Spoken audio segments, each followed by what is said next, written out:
नमस्कार साथियों, इस विशेष प्रेस वार्ता में आप सभी का स्वागत है। एक अत्यंत महत्वपूर्ण मुद्दे पर अभी राहुल जी आपको संबोधित करेंगे। नमस्कार, कैसे हैं? आप थोड़े शेल शॉक्ड लग रहे हो। ये कांग्रेस पार्टी ने क्या कर दिया, कैसे कर दिया? हाँ, अच्छा, इसी के कारण है ये। अच्छा, ज्यादा लोग आ गए। ओके। नहीं, देखिए, आज हम बड़ी इंपॉर्टेंट चीज के बारे में आपको कहना चाहते हैं।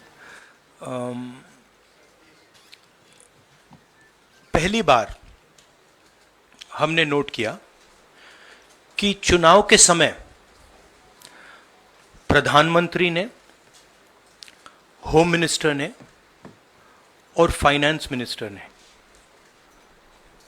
स्टॉक मार्केट पर टिप्पणी दी। प्रधानमंत्री ने 2-3 बार, 4 बार देश को कहा कि स्टॉक मार्केट तेजी से आगे बढ़ने जा रही है। होम मिनिस्टर ने सीधा कहा कि 4 जून को स्टॉक मार्केट आसमान में जाएगी, लोगों को खरीदना चाहिए। और यही मैसेज फाइनेंस मिनिस्टर ने दिया। फर्स्ट, ये आज थोड़ा हम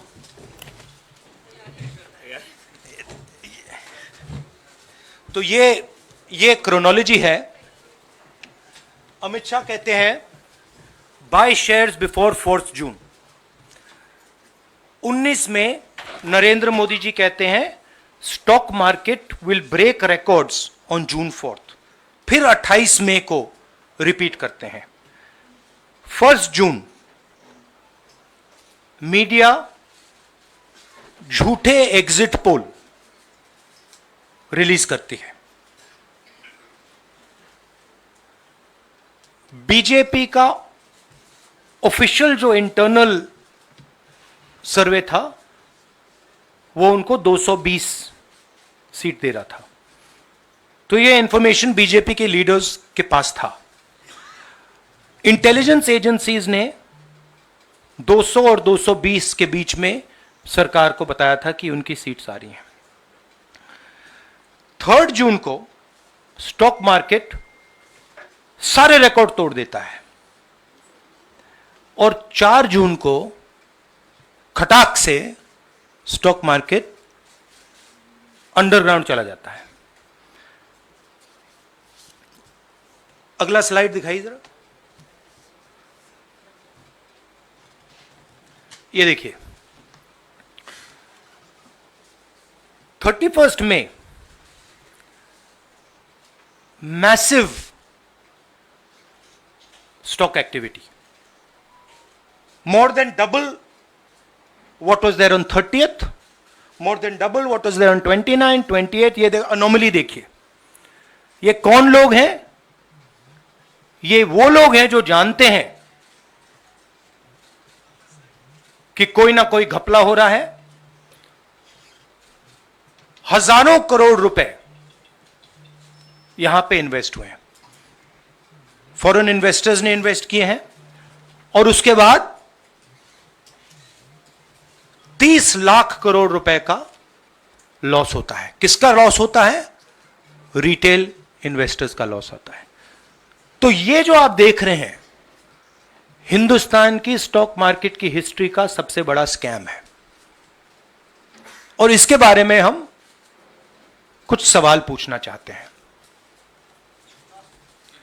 पहला सवाल, why did PM and HM give specific investment advice to the 5 crore families investing in the stock market?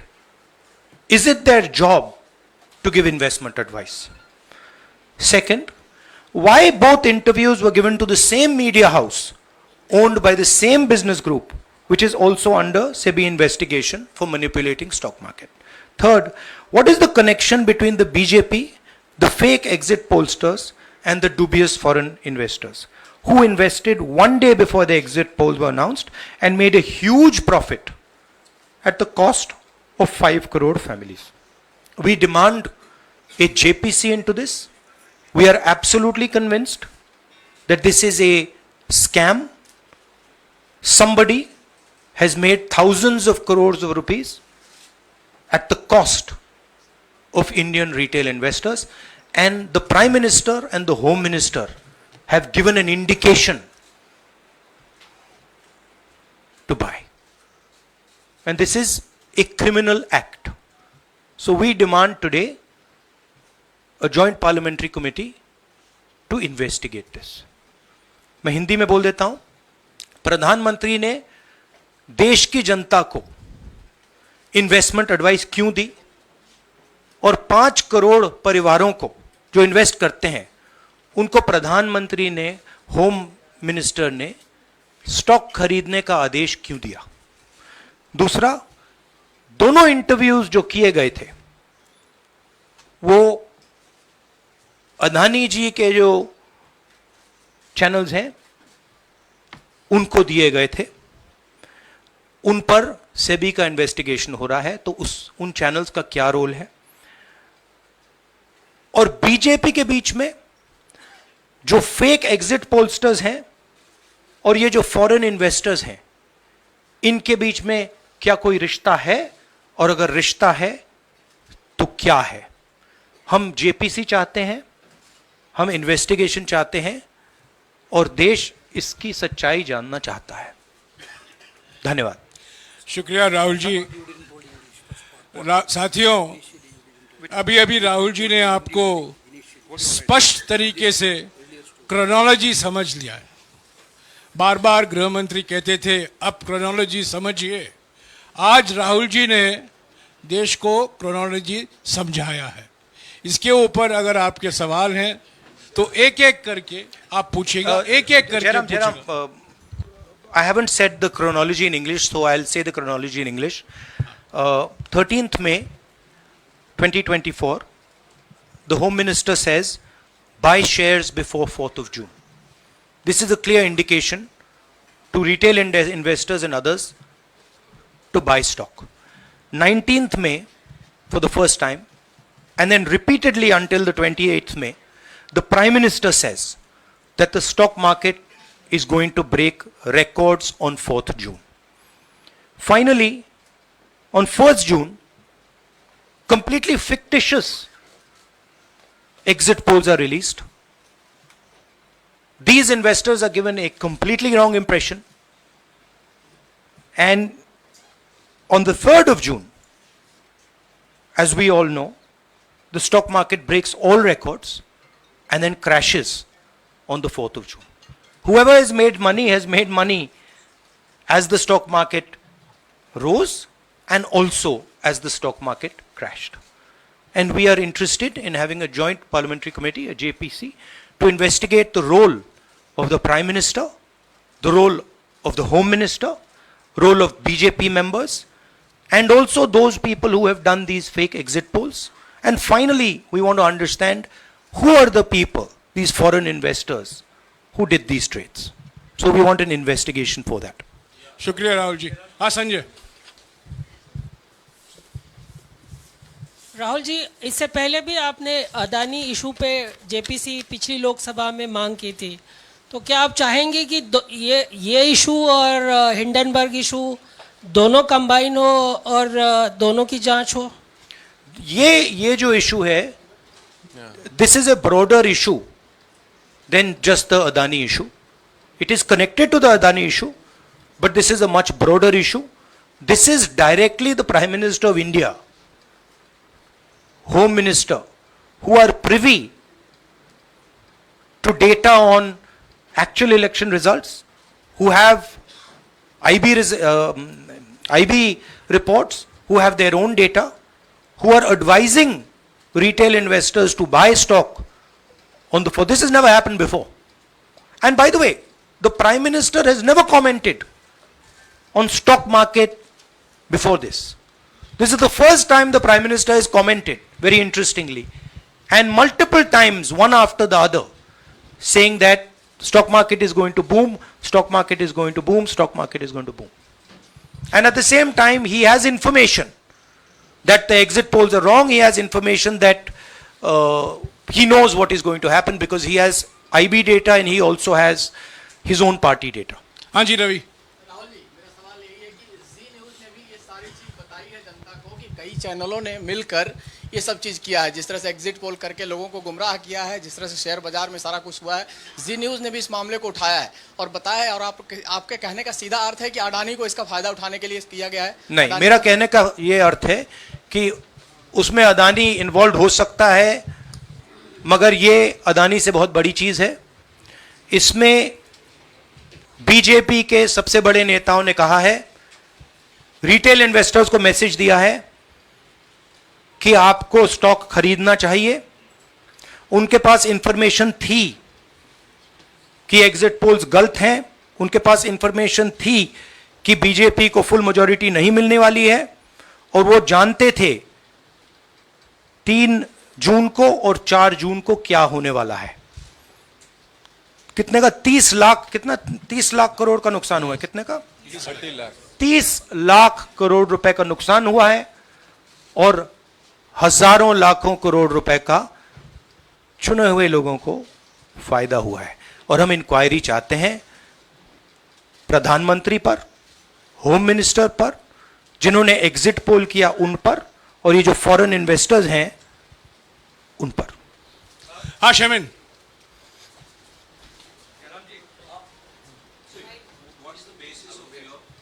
बहुत दूर है।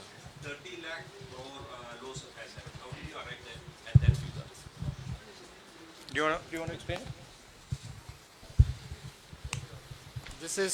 This is based on the value, market value of all the companies the day before the results came, and the market value of the stock market of all the companies at the end of the day on results. हाँ संजीव, एक minute Sanjeev.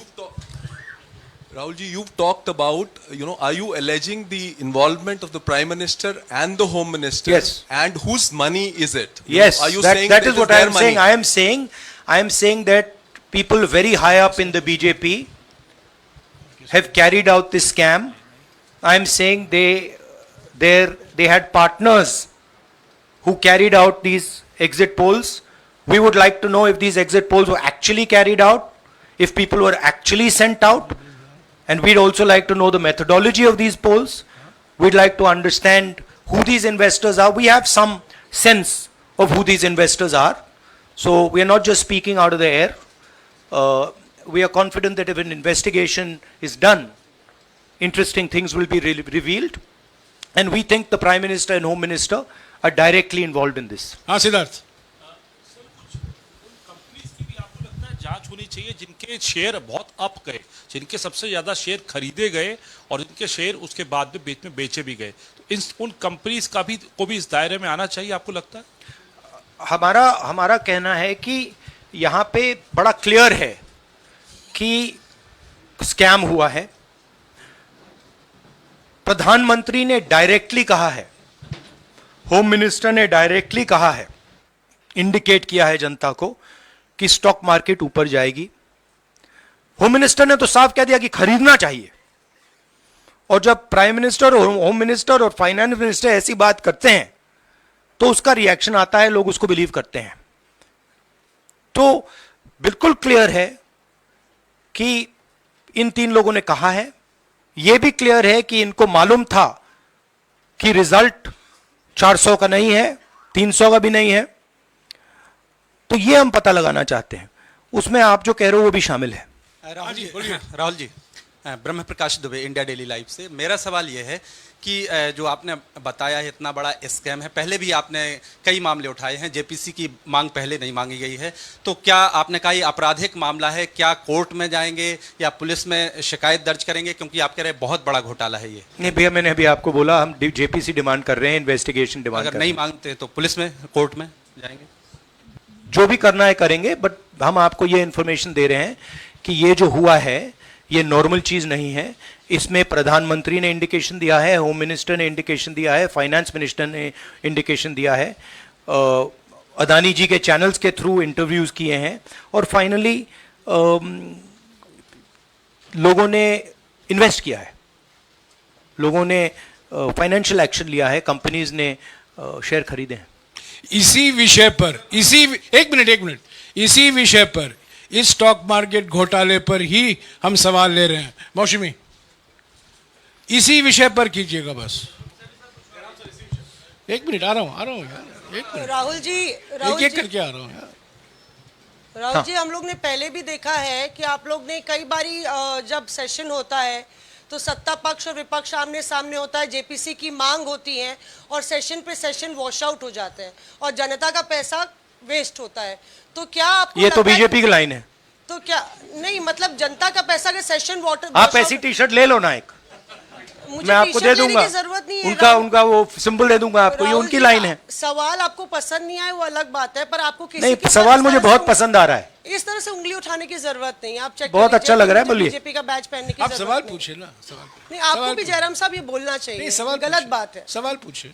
मेरा बस ये सवाल था कि JPC की मांग पे कई बारी कामकाज ठप हो जाता है, तो क्या आपको लगता है कोई और भी राह आप लोग सड़क की राह इख्तियार कर सकते हैं, क्योंकि ये आम आदमी का पैसा है। ठीक, हम जनता को एक रियलिटी बता रहे हैं कि यहाँ पे क्लियरली एक स्कैम हुआ है। यहाँ पे प्राइम मिनिस्टर ने इंडिकेट किया है, यहाँ पे होम मिनिस्टर ने इंडिकेट किया है, यहाँ पे फाइनेंस मिनिस्टर ने इंडिकेट किया है। नॉर्मली बीजेपी की ये पोजीशन होती है कि जब भी हम कोई मुद्दा उठाते हैं तो हम पार्लियामेंट का टाइम वेस्ट कर रहे हैं। वही पोजीशन आपने अपनाई है, इसीलिए मैंने आपसे कहा कि देखिए आप बीजेपी की पोजीशन ले रही हैं। रियलिटी, एक सेकंड, रियलिटी ये है कि हम जेपीसी करवाएंगे। अब ऑपोजिशन में बहुत ज्यादा ताकत है, बहुत ज्यादा स्ट्रेंथ है और पूरा जो पार्लियामेंट की सिचुएशन है वो बदल गई है। हाँ जैनेंद्र, राहुल जी, जेपीसी की मांग जो आपने की है वो तो पार्लियामेंट सेशन में होगी, लेकिन ये जो आम निवेशक हैं देश भर के जिनका 30 लाख करोड़ डूबा है, उनमें कर्नाटक के, तेलंगाना के, हिमाचल के भी लोग होंगे। तीनों राज्यों में आपकी सरकार है, क्या राज्य की जो जांच एजेंसी है उसके जरिए आप जो उन राज्यों के निवेशकों का कम से कम पैसा डूबा है, ये जो आप पूरे नेक्सस की बात आप कर रहे हैं, गुमराह करने की बात कर रहे हैं, क्या वहां से कोई कार्रवाई की हम उम्मीद कर सकते हैं? सोचा जा सकता है, बट ऐसी चीज के लिए शायद जेपीसी सही औजार होगा। हाँ Ranjita, last question, Ranjita, okay, Mohit is asked, Ranjita यार आप पूछते रहे। मोहित चलो। आपको ऐसे सर मैं इज अपसेट सर मैं मोहित आपने चमत्कार किया, पूछ लीजिए। सर मैं मोहित हूँ, न्यूज नेशन से। नहीं, जानता हूं। सर लगातार पिछले घोटालों में भी आपने जेपीसी की बात की थी, आपने हर जांच की बात की और ये एक बड़ा घोटाला सामने आया, इसमें भी आप जेपीसी की मांग कर रहे हैं। कितनी उम्मीद है कि लोग जेपीसी की ये लागू करेंगे? आपको क्या लगता है कि ये जेपीसी लागू करने वाले, अगर नहीं करेंगे फिर क्या करेंगे आप लोग? नहीं, हम प्रेशर लगाएंगे, डालेंगे, बट मुझे लगता है कि जो पहले राजनीतिक सिचुएशन थी, जिस इंप्यूनिटी के साथ प्रधानमंत्री पहले काम करते थे, मुझे लगता है वो अब खत्म हो गया है, तो दूसरा नतीजा आएगा। राहुल जी, ये आखिरी है क्या और दो लेंगे? ये आखिरी है, आखिरी। ये आखिरी हो गया, इन्होंने कह दिया आखिरी। ओके रंजीता।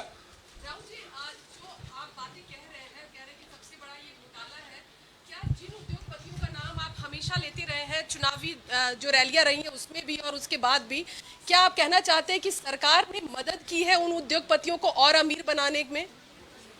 नहीं, मैं कह रहा हूं, मैं सिर्फ सरकार की बात नहीं कर रहा हूं, मैं दो इंडिविजुअल्स की बात कर रहा हूं।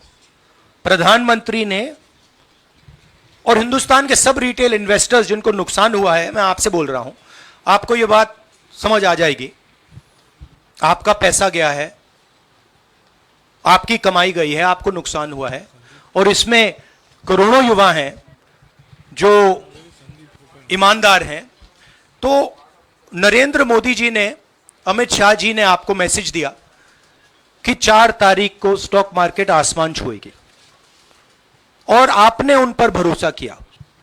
मगर सच्चाई यह थी कि नरेंद्र मोदी को मालूम था कि 4 जून को स्टॉक मार्केट आसमान नहीं छुएगी। 4 जून को स्टॉक मार्केट का जबरदस्त नुकसान होने जा रहा है, क्योंकि उनके पास इंटेलिजेंस की रिपोर्ट थी और बीजेपी का जो इंटरनल असेसमेंट था 220 सीट का, वो उनके हाथ में था।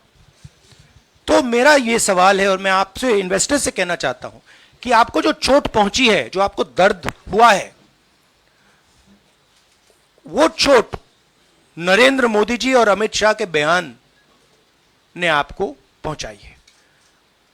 और हजारों करोड़ रुपए किसी ना किसी ने चोरी किए हैं।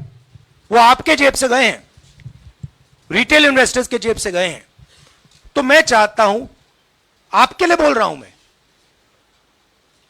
आपके लिए बोल रहा हूं कि इन्वेस्टिगेशन होना चाहिए, पता लगाना चाहिए कि प्रधानमंत्री जी ने, होम मिनिस्टर ने आपको यह गलत इंफॉर्मेशन क्यों दी, और ये कौन लोग हैं, इन्वेस्टर्स जो हैं, फॉरेन इन्वेस्टर्स हैं, जिन्होंने इस दिन फायदा उठाया। ये देखिए ग्राफ है, ये रेड चार्ट जो है, इसको देख लीजिए। ये नॉर्मल ट्रेडिंग है, ये नॉर्मल ट्रेडिंग है, ये ग्रे वाली नॉर्मल ट्रेडिंग है, और ये जो ट्रेडिंग है ये अबनॉर्मल ट्रेडिंग है, ये 2-3 गुना है, और फिर ये हुआ है नुकसान। तो ये नरेंद्र मोदी जी और अमित शाह से मैं पूछ रहा हूं कि आप में इसमें आपका क्या रोल था, और रिटेल इन्वेस्टर्स के लिए पूछ रहा हूं, आपकी मदद के लिए, आपकी मदद करने के लिए पूछ रहा हूं, और इन्वेस्टिगेशन होगा तो आपके लिए होगा। धन्यवाद। शुक्रिया।